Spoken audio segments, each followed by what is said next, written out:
My name is Consuela. I am married to a farm worker, and I have 6 children. It is 1924 and times are very hard. We live in America now. We were moved here by Great Western Sugar Company. My husband, children, and I were walking down the street in our hometown in Mexico, and I saw a white Americano talking with men, and they would shake hands. They would sign a paper.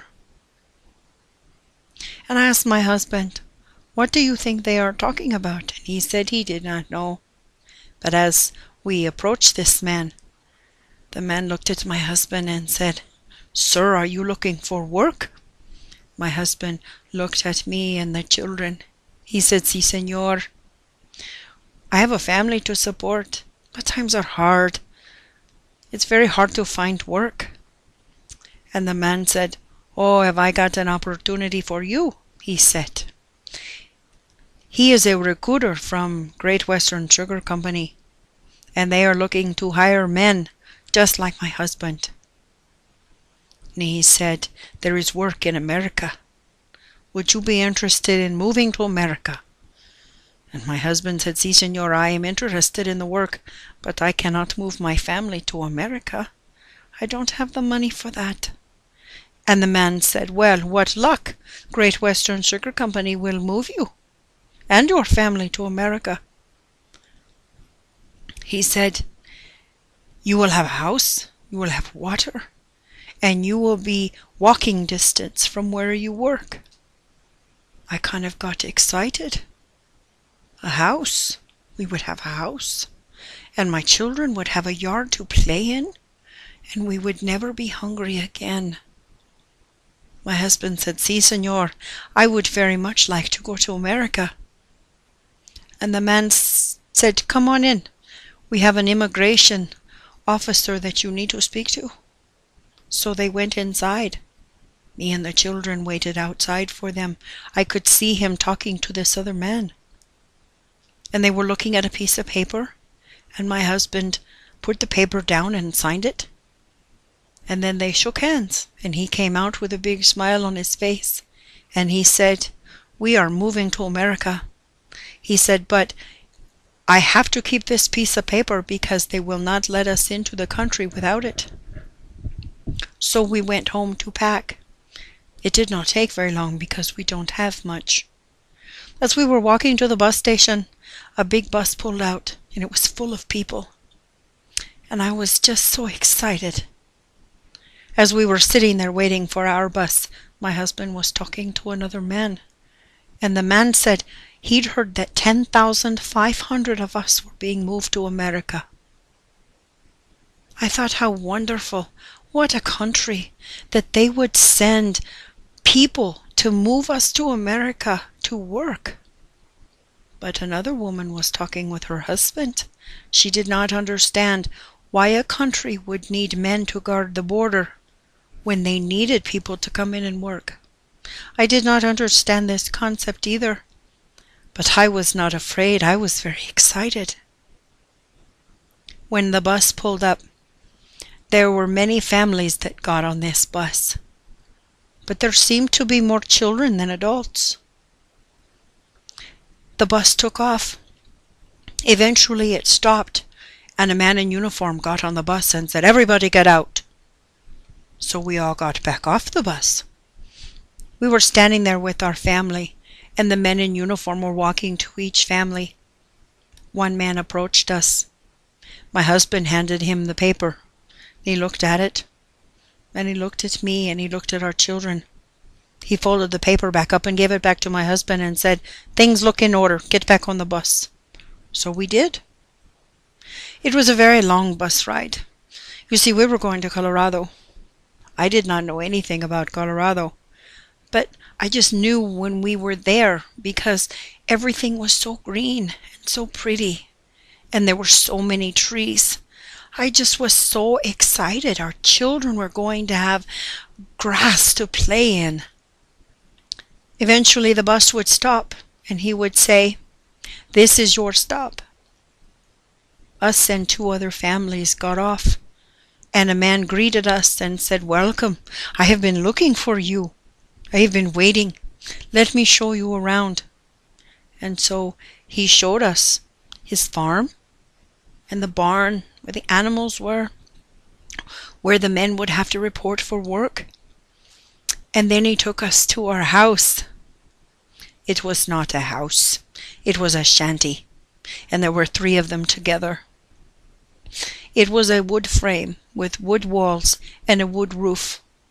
There was no window, only a door. We have to sleep on the dirt floor, on mats. There are no lights. I have to cook on a kerosene stove. We have no water. We have to walk down a ways to get to a pump, and we have to pump our own water and carry it to the houses in buckets. There are no bathrooms.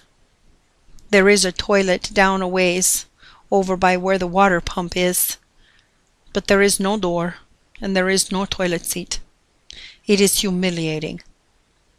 My husband is good to us and holds up a blanket so that my children and I have privacy when we go to the bathroom. At least at home, we had a toilet seat and a door. My friend Maria, she is also married to a farm worker. She lives next door and she has 8 children. She was telling me that her family came from the fields of Texas. When the Treaty of Guadalupe was signed, they lost their farm. They lost everything. They had nothing and they had to start working. There were 55,000 people that needed work. They started working in the mines, in the fields, for cattle ranchers. You see, the railroad was being built between Mexico and the United States. And so the farmers were getting in on the railroad business, and they were shipping their product on the railroad, and they were making good money, but not the workers. Conditions were harsh, and the wages were low, and the Americanos were mean and didn't treat them very well at all. Jorge was saying that he came to work in 1910. There was a Mexican Revolution going on, and 50,000 people came from Mexico at that time. It was still hard to find work until 1914, when the Great War started. What a strange name for a war, calling it great. But that's when jobs came open.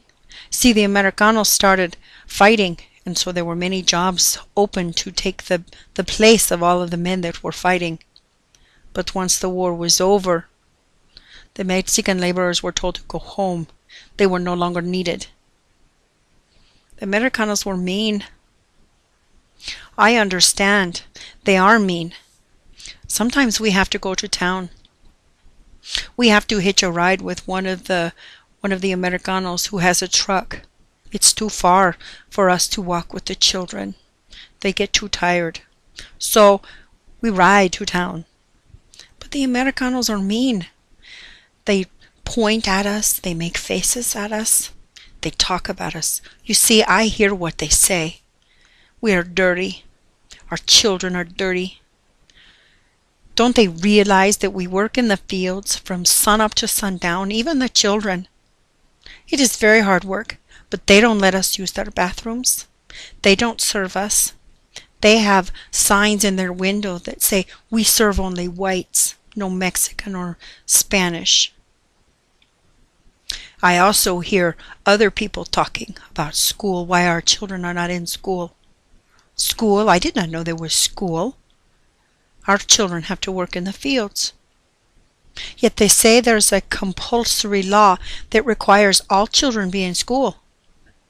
Our children are not in school. They are needed in the field. There is a store in town, though, that will help us. It's owned by Lupe. He is a good man, but his store is on the other end of town, so we have to walk. He lets the children come into the store, and he gives them candy. He is so very nice to the children. He doesn't mind that we are not always clean. He lets us use the bathroom. You know what his bathroom looks like? He has a toilet, but there is a door, and there is a toilet seat, and we push a button and it drains the water out, and it smells much better than the toilet that we have to use. There is also a bowl connected to the wall, and if you turn the handle, water comes out the spout. We don't have to pump any water, it just comes out. This is a very nice bathroom. I would like to have one day if I ever have a real house. We never have the money to pay for anything because we don't get paid until harvest when the farmer pays us. Lupe is nice. He gives us credit. He'll write down whatever it is we buy, and then we pay him when the farmer pays us. Eventually it's time to leave the store and we have to walk back through town. Sometimes people yell things at us, but I do not understand what they are saying. On the ride home, I think of the people who are not as fortunate as us. I hear some people have to live in chicken coops, covered wagons. Some even have to live in the barns with the animals. I heard of a family that moved into an abandoned house with broken windows. They will not be any more protected from the cold when winter comes. I will get up in the morning and I will go to work, as I always do. My husband says one day things will be better. I hold on to his hope. Life was not supposed to be this way. Life in America was supposed to be better, and we were not supposed to be hungry. Maybe one day someone will make things better for us.